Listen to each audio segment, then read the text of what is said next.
We came down to New Zealand, some games of golf to play. Mad Max, Tricky Dicky and AG, all to stay with handsome, debonair, intelligent and modest little old me. We were friends all for one, till it got to the first tee.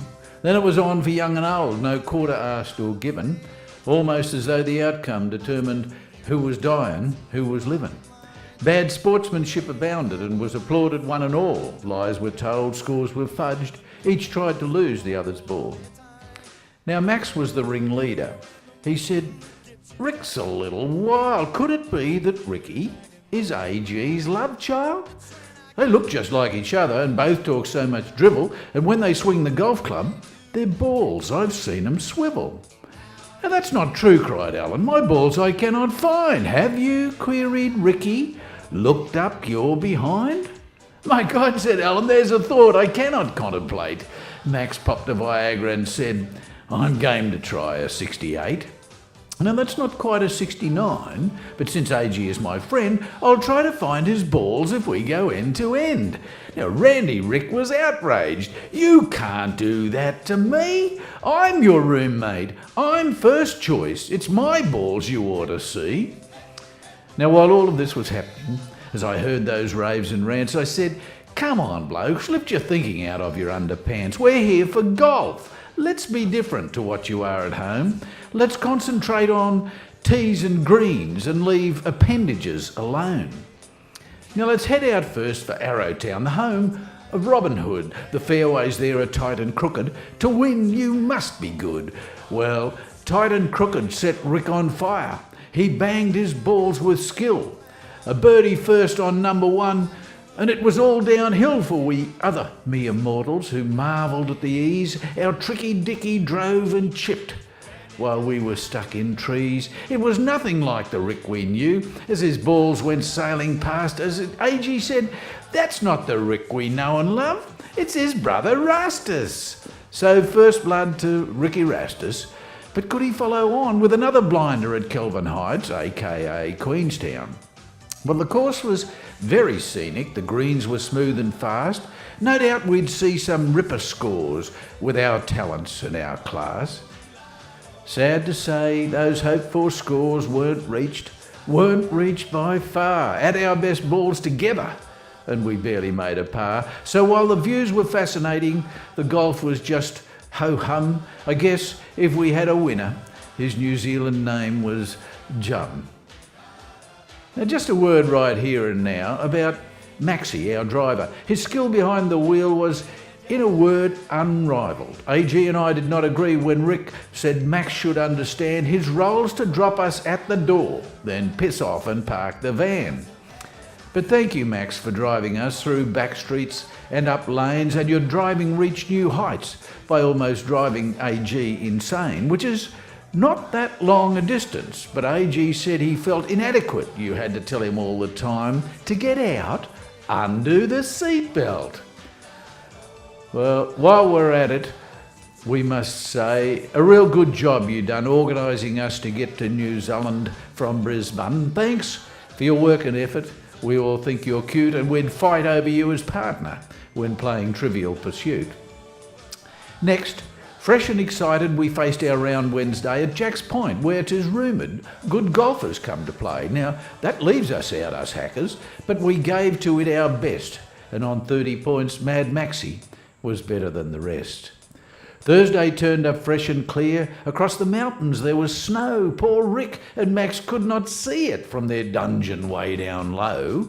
Millbrook, our destination, a course for saints, not sinners. Suffice to say, when scores were reconciled, golf was the winner. Then when Friday came round, it was off to Wanaka. Who would be the winner? Who would be the star? Though Rastus once again turned up, our golf you'd say was cursed. There wasn't a real winner. There was just a least worst. Now I cannot give a reason, nor I guess can you, why every winning player teamed with AG. It's true. Could it be his coaching skills, his placid even temper?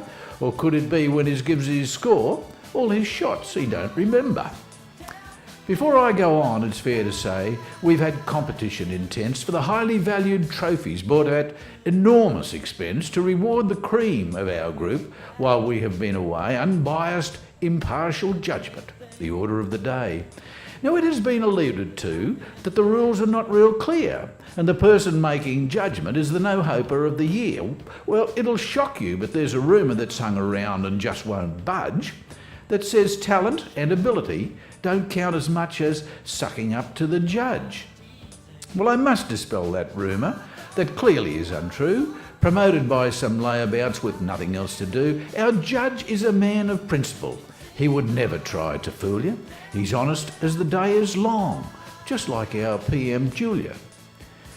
So here's what you've been waiting for, our rewards for those who've tried. First, man of the day, each day. Sorry, no one qualified. Now, man of the week, what can I say? You all will be impressed. He's kind, he's smart, he's handsome. I know by now you've guessed none of us fits that bill, so we'll have to try another. This award goes to the man who needs to seek and find his other brother. One day it's Rick who plays with us, then brother Rastus comes to play. Maybe with this magnifying glass you'll find young Rastus every day.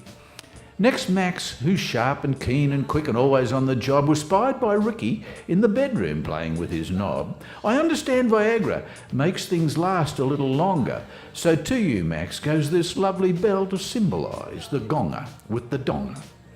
And AG, what is there to say? What award would you receive? I asked Mad Max and Tricky Dicky, what did they believe best summed you up, identified you, made you a unique man? And jointly we decided you should receive this fan to keep you cool when days are hot, and if it's cold, just turn it off.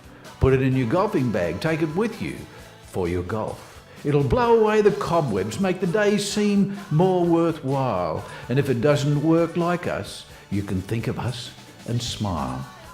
Finally, to one who suffered, but through it all stayed true to the ideals of good sportsmanship, a man who is true blue.